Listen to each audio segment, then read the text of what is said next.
direct.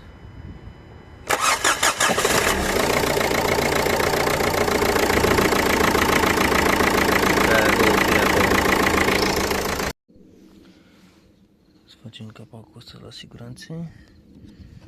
Are 4 cleme.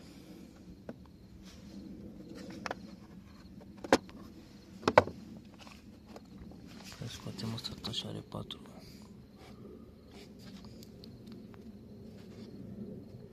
clipsuri de astea care trebuie posate cu ceva.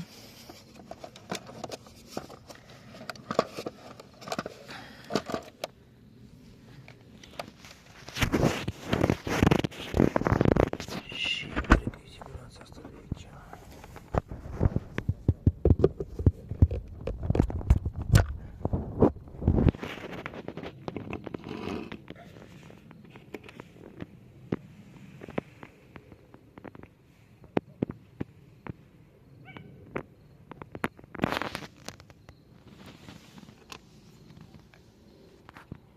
Se vede, dar e arsă.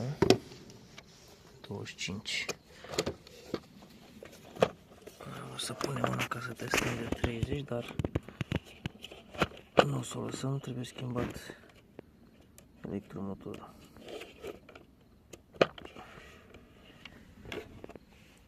Hai să vedem dacă pornește.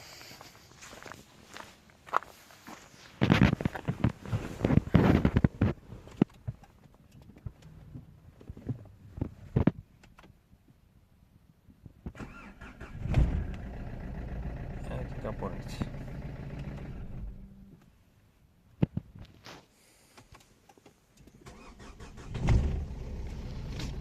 Da. Electromotorul trebuie schimbat.